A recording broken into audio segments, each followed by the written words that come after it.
just 30 minutes away from voting to help fund SNAP benefits for Oklahomans. We're live at the Capitol. Plus, find out why the FAA says this weekend was the worst since the shutdown started, and why the shutdown means the cost of health care for millions could be on the rise. This is OU Nightly.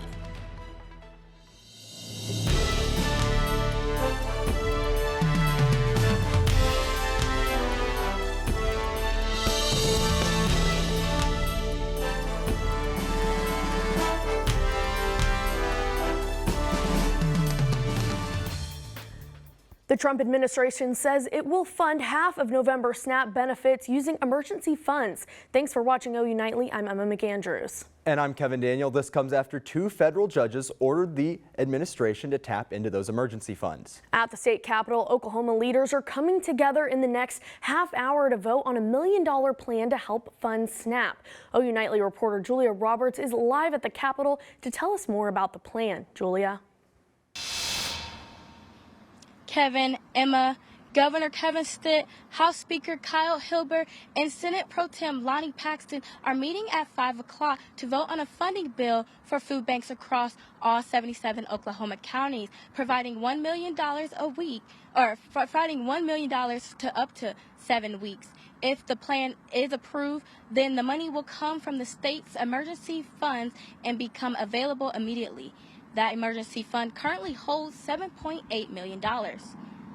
If we use state funds, whether that be from our rainy day fund or from other sources, the federal government has said they're not going to reimburse us. The plan focuses immediate aid for vulnerable elderly, disabled individuals, and children using SNAP. Oklahoma's facing issues with food assistance can visit www.beaneighbor.org to find help in their area. Reporting live outside the Oklahoma State Capitol, I'm Julia Roberts, OU Nightly. Thanks, Julia. The Federal Aviation Administration says this past weekend marked the worst for air traffic control staffing shortages since the government shutdown began. FAA operations say controllers had to change several operations to keep people safe with fewer working. These changes included rerouting planes or delaying flights. The FAA says there was a mass amount of flight controllers calling out on Halloween. Another impact of the government shutdown: healthcare costs could be increasing. CNN's Jen Sullivan explains how it could impact your wallet. The government shutdown is now in its second month. At the center of the battle on Capitol Hill, healthcare subsidies that make insurance more affordable for millions of Americans. Those tax breaks, though, are set to expire. Democrats want to see them extended. Ripping healthcare away from millions of Americans is unpopular. More than 24 million people have health insurance through the Affordable Care Act, also known as Obamacare. And roughly 92% of enrollees receive federal tax credits to help lower their monthly costs. Renewing the subsidies would cost $35 billion every year for the next 10 years. Many Republicans say they won't negotiate the subsidies question until enough Democrats approve a spending bill to reopen the government. Get this thing open. We have shown in good faith that we will do the appropriations process. Regardless of subsidies, the cost of health insurance through the Affordable Care Act will jump. KFF, a nonprofit focused on health policy, recently looked at monthly costs for healthcare coverage and found ACA insurers are raising premiums by roughly 26% next year. But if you take away subsidies on top of the increases, the costs will be even higher. We're expecting that on average, premium payments are going to more than double. That's a 114% increase. KFF says average monthly premium costs could go from $888 to as much as $1,904 in 2026. I have people who are sitting at home in Massachusetts right now looking at their new health care premiums and trying to decide between health care and rent. Federal tax credits are set to expire at the end of the year. I'm Jen Sullivan reporting. According to the Oklahoma Insurance Department, more than 300,000 Oklahomans rely on the Affordable Care Act for their health insurance coverage. Now, a Harvard medical school building is reopening after an explosion over the weekend that investigators say appears intentional. OU Nightly's Caroline Kramer has that and the rest of today's national headlines from the News Center. Good afternoon, Emma. The investigation into the explosion continues, and Harvard police are searching for two people they say are responsible. Saturday morning, a police officer responded to a fire alarm and said these two people were running from the building where the explosion happened. This happened at 3 o'clock in the morning. There were no students there. And, why were they there at that time in the morning? How did they get access to the building? The Boston Fire Department determined the explosion inside the medical school building was in fact intentional. Authorities did not find additional devices in the sweep of the building. Harvard police say there is no public threat. In Michigan, 2 U.S. citizens appear in court today accused of a foiled ISIS-inspired Halloween attack. Federal investigators charged the 2 men after finding over 1,600 rounds of ammunition, multiple firearms, and tactical vests in their homes and storage units. Authorities say this attack could have been on the same scale of the 2015 Paris attacks that killed 130 people. Kimberly Clark is buying Tylenol in a cash and stock deal worth $48.7 billion. This comes after the company refutes claims that its Tylenol painkiller is linked to autism. The combined company will now have a huge variety of household brands, generating around $32 billion in annual revenue.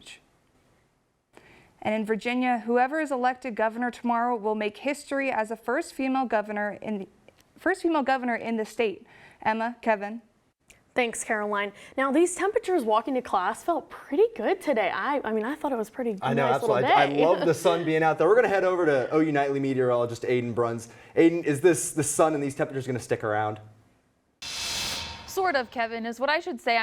I know you guys are excited about it. I'm not. It feels hot. I would love to keep the sweatshirt on, but it's kind of toasty out there. Temperatures across the metro are in the mid-70s, 77 here in Norman, and across the state, a pretty similar story. Lots of 70s, got some 60s up to the north, but it is pretty warm out there, especially from the 60s we were at last week. But overnight tonight, it's still going to be on the cooler side, a little bit above average, but 53 is what we're expecting for a low. But as for the rest of your forecast, we're going to be talking about this warming trend and what it's going to look like, as well as how the winds are going to start to pick up and maybe a cold front coming through later this week.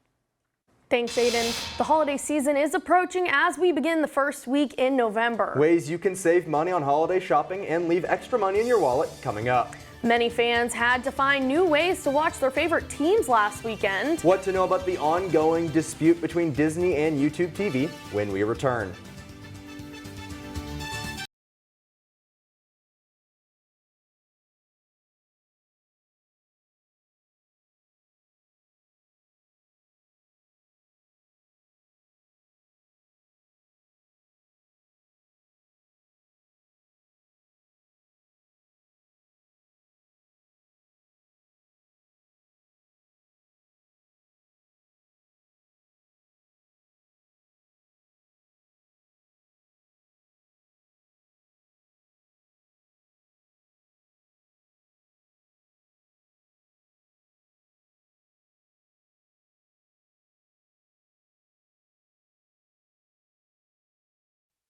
A runoff election has begun with candidates needing 50% of the total vote to win for OU Student Government Association. The initial SGA election was just too close to call. OU students can vote on OU Engage on Thursday from 8 a.m. to 8 p.m. The candidates each have one word to keep in mind for their campaigns. Matei and Wrench vouch for focus, while Martin and Nicholson want to push for spirit. More than 1 in 4 shoppers may take on debt this gift buying season. That's according to a new survey by Bankrate. OU Nightly's Madison Dilly has how to save more this fall in today's Money Matters. Resale and secondhand shopping is going to be a big trend this holiday season. Many thrift stores around the country say the stigma of shopping for used goods is decreasing. Because value is king with consumers, this is a great way for them to extend their dollar and get more for their money. Secondhand is also a way to sort of cut through the noise of the ordinary and find more unique items, items that tell a story, items that are more personal. And for other ways to save, take advantage of end of summer clearance sales. Don't wait until Black Friday. The world-famous food chain McDonald's is now rounding cash purchases to the nearest 5 cents when customers don't have the exact change. There's a penny shortage as the U.S. Mint stopped making pennies 2 months ago. Companies are running into problems with customers who pay with cash. Customers paying with card are also at McDonald's will not be rounded up 5 cents. Football fans around the country might face some difficulty watching Monday Night Football. With the current contract negotiations between Disney and YouTube TV, ESPN Plus fans will have a hard time streaming services tonight. Channels like Fubo Sports will be showcasing ESPN Plus, however, at higher monthly rates than YouTube TV. Fubo Sports offers a $45 plan for the first month, then $55 after. And gas prices are currently staying around the $2 mark. According to Gas Buddy, Oklahoma City gas prices will be cheaper before the Thanksgiving festivities begin. Kevin, Emma? Thanks, Madison. President Trump's tariffs are about to be heard by the Supreme Court. Hear how their decision will impact both American businesses and the nation as a whole. Students had to trade the jeans and sweatshirt look for shorts and t-shirts today. We'll talk about what this warming trend is going to mean for us here in Norman after the break.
Welcome back to OU Nightly and happy Monday, everybody. We're happy to have you here. It's a warmer day for sure out there. Lots of beautiful views across our weather center cam looking up at North Campus here on OU campus. But temperatures are warm, like I said, 77 degrees is what that is right now. Lots of sunshine out there. We've got winds out of the south, so bringing in a little bit of that warmth for us, and we've stayed pretty dry the last few days.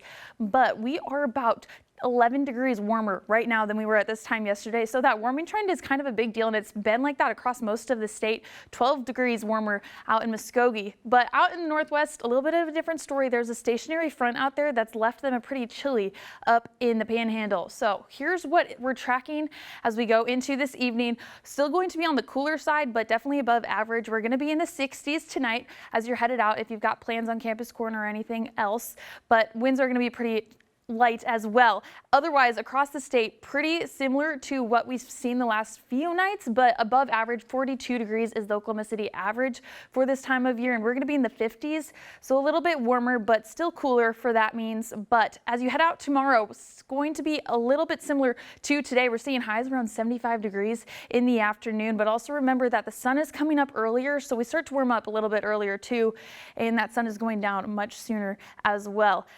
Otherwise, across the state, we're seeing 70s, almost 80s out towards the west. We've 79 in Lawton.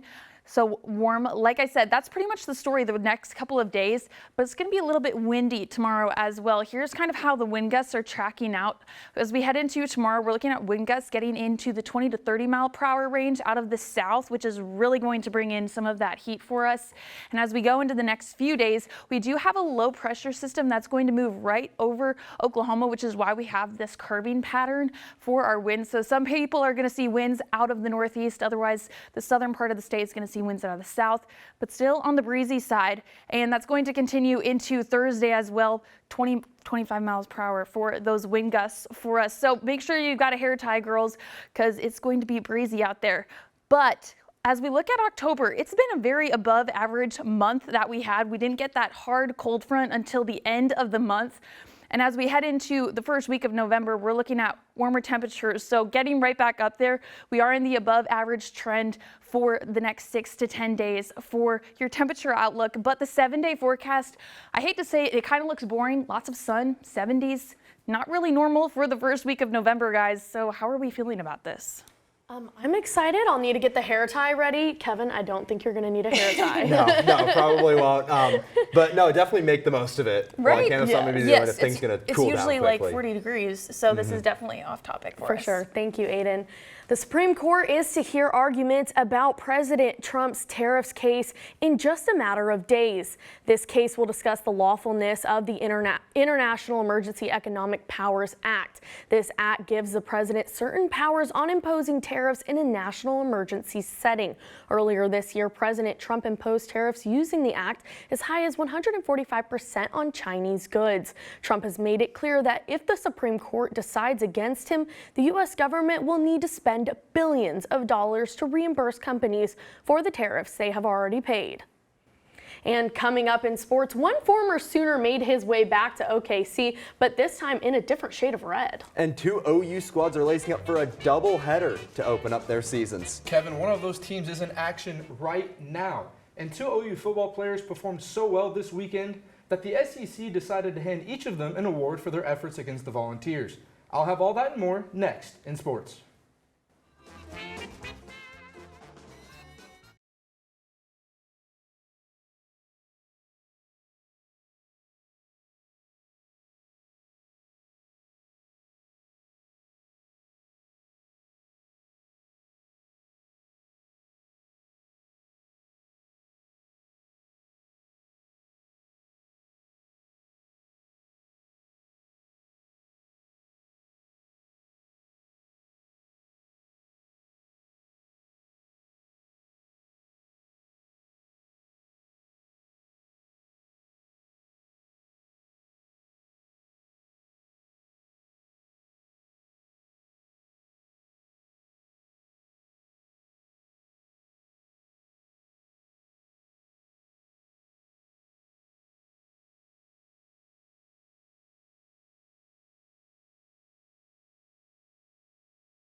Hello, I'm Chris Holman, and it's time for sports.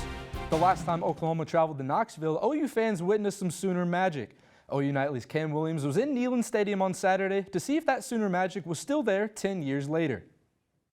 In 2015, Baker Mayfield and the Sooners came into Neyland Stadium and stole a win in a double overtime thriller. Fast forward 10 years and the Sooners do the same thing in a win, this time with the help of all 3 phases, making crucial plays. Yeah, I mean, our Mason's a great player, and it was Owen with the strip sack, right?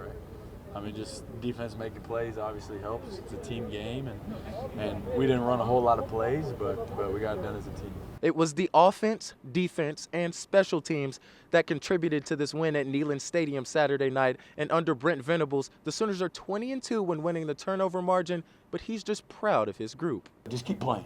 You know, not everything's going to go right. Just keep playing. Just play the next play. And, you know, our guys were, you know, showed the maturity and able, you know, the ability to be able to do that. No, man, we're fine. Calm down. Kind of like the national championship. And our whole deal was to play cover 2 in the freaking first play of the game. Man, they throw a whole shot. Man, they go right down the field. And, man, don't panic. We're going to be just fine. And the Sooners were just fine as they relied on SEC Special Teams Player of the Week, Tate Sandell, who drilled 3 50-yard field goals, tying a Neyland Stadium record. It's on to the next week. You know, I know it sounds very repetitive, but you know that's my job. It's very repetitive.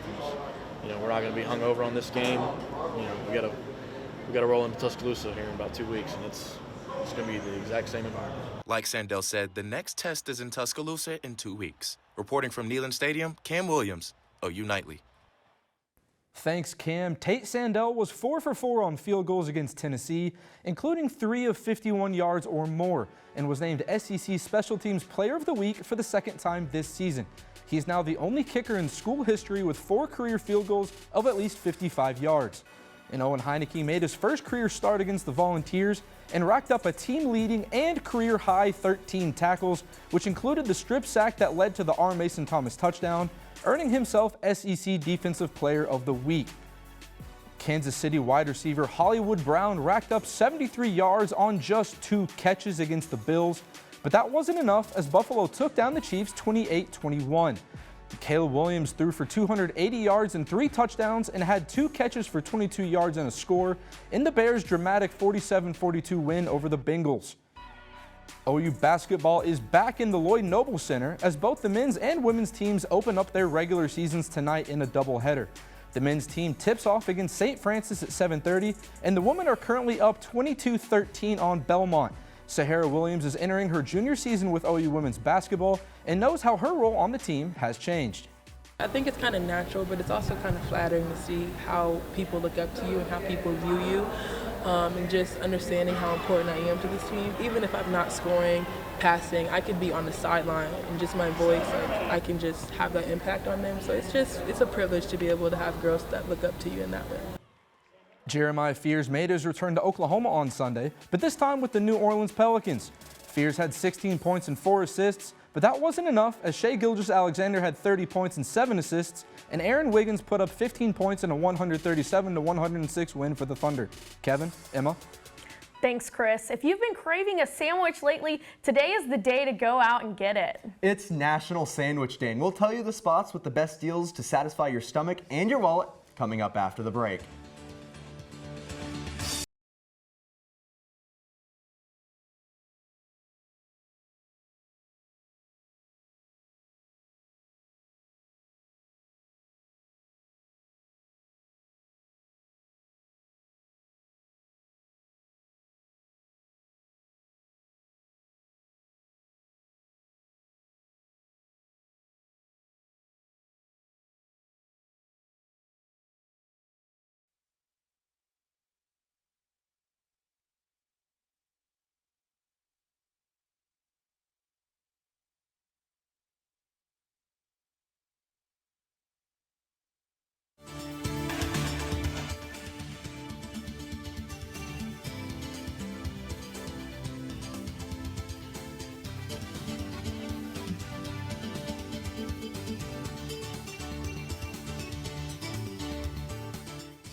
I'm Andrew Paredes at the OU Nightly Update Desk following the fun to vote Oklahoma food banks during the federal government shutdown.